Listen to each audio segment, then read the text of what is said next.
that subject, you know, Beth Mead, we'd seen her at the parade party. Her voice was gone. You know, she was croaky McChokey. And she rocks straight back up into the England camp. She scores against Portugal, and it was a 6-0 demolition act, I think is the words that we'll use there, Leanne. They looked very good.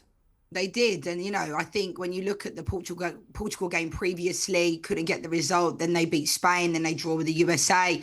I don't know, like sometimes I think with the Lionesses, we got so used to them, like, you know, winning teams, annihilating teams. But it's all that matters is winning, really, and getting to. They got to a World Cup final. I don't think they played that well in Australia and New Zealand, but they got the job done. Maybe against Nigeria, you know, under a different manager, we might have had a different result in that game because I thought Nigeria deserved to win that.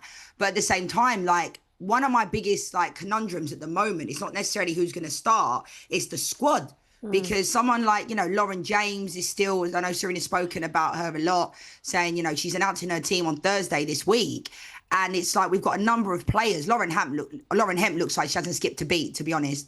But at the same time, we've got a lot of injuries in the team. And our players are 100% fit. And that's a little bit of my concern to a certain degree, going into a major tournament with players that haven't really had many minutes within a game. You know, Georgia Stanway, Lauren James, those types of players, like they haven't really played a lot of football. So, you know, I hope they're going to be okay. I hope Lauren James will be fit and healthy, because I think she is the difference between, she's that type of player, the X Factor player, maverick player that I think, world-class player, that if we have her fit and ready, I think we have a chance of winning. But I think it's going to be really difficult if she's not available. Yeah, no, I am completely inclined to agree with you there. Lauren James offers something completely different to any other England player. She has so much ability, almost a bit of swag in there, effortless, the way she glides across the pitch. That's the thing, though, if there's those injuries concerns and that fitness concern, does Sarina Wiegman just automatically give her the place anyway and hope that that comes good? Or do you trust in a player who is currently fit and available? But that's the thing, Lauren comes with that then major tournament experience. Yeah, I mean, Serena's spoken about the fact they've been in communication with Chelsea, you know, doctors and staff, and they've kind of all been a team trying to get her healthy. I personally think she will get named in the squad, and then they'll have to wait and see. It's probably difficult moments for certain players. What I love about Sarina Wiegman, I've heard that she just is pretty blunt, open and honest communication. Dutch culture's quite like that anyway, but I welcome that. You know, with regards to, there's probably some players in that camp that are only going to get selected based upon, you know, certain players being unavailable, injuries. I mean, even Alex Greenwood being back, the timing of that is fantastic. Yeah. And it'll be interesting because Millie Bright, I've no doubt, will probably start in the games. But if she's not ready to start, then, you know, Esme Morgan's got the start against Portugal. And coming up against this Spanish team, the timing of this game, I personally wouldn't want to be going up against like Bob Matty after what Arsenal just did last week, because we know when they lose these games like they did against Man City, they have that kind of that look in their eye like this won't happen again. So, you know, it's going to be a difficult game for the Lionesses. Or you'll see it the other way and go, okay, they're a little bit wounded. You know, not all of Spain, obviously, but a majority of those players, a decent amount, will play for Barcelona or in that squad. So maybe it is the time, whilst they're feeling a little bit down, having been beat by an English side like Arsenal. And also, Leanne, a couple of us had discussed this, like where Arsenal might have won the Champions League was based on the major experience. Beth Mead, Alessia Russo and Leah Williamson, Lotte Wubben-Moy, it was great to see her get subbed on and maintain and keep the game together and make sure she fulfilled that position. But Leah Williamson went up to a level that I don't think anybody has really seen of her this season, Leanne.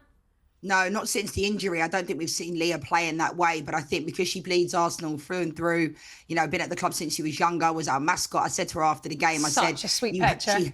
She hates that picture as well, with a little bob haircut. But I think in general, like, it was a defensive masterclass from Arsenal. Renee Slegers, like, what a job she has done. Unbelievable. But I thought Steph Catley, Caitlin Ford, Emily Fox was unbelievable. I mean, they defended with their lives. And there were some similarities between our 2007 team. Like, you know, you have to have a little bit of luck sometimes. In the first 2 minutes of that game, you know, I turned up on Matty, cut it inside, and I was waiting for the net to ripple. And then, you know, they pulled off a worldie of a tackle. Leah Williamson, Steph Catley was throwing themselves at it. And Daphne Van Domselaar was certainly busy in that game, similar to Emma Byrne when we won it. So you have to have a little bit of luck sometimes. And, like, it was Tony Duggan that was going to me, they could nick this. And I'm going, I can't see it. You know, we were getting out possessed.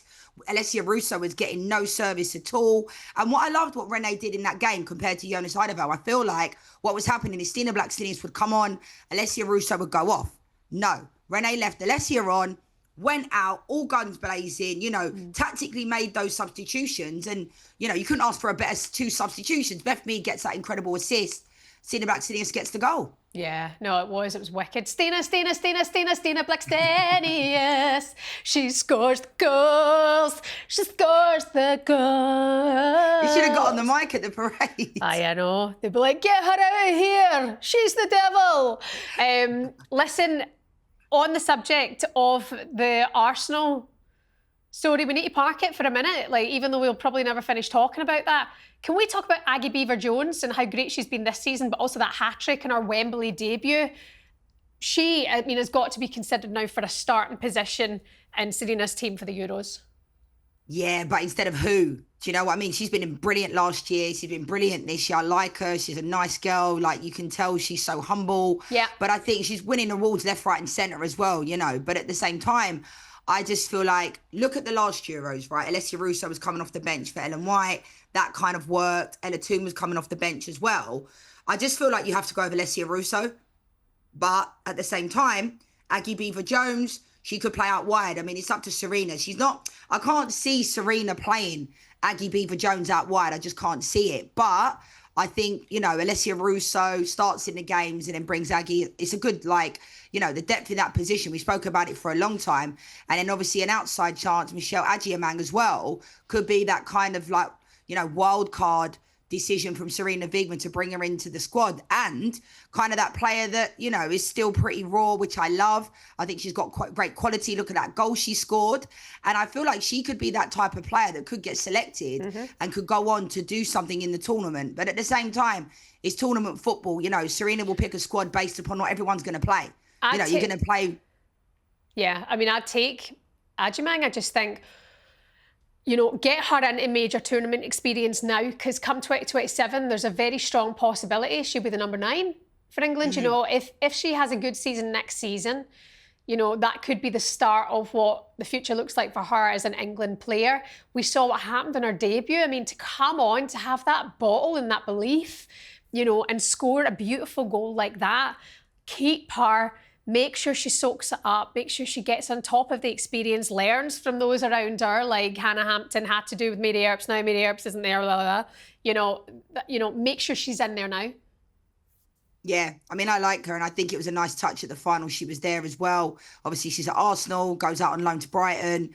And I do think she has that quality that, you're right, Shebahn, I think in years to come could be that player. And like I said, in tournament football, not everyone's going to play. So you have to pick a squad that's not, players are okay with not playing, but coaches do bear that in mind. You don't want 23 players that all want to be on the pitch. Yeah, we all want to play, but I've had teammates that played a role that I personally couldn't.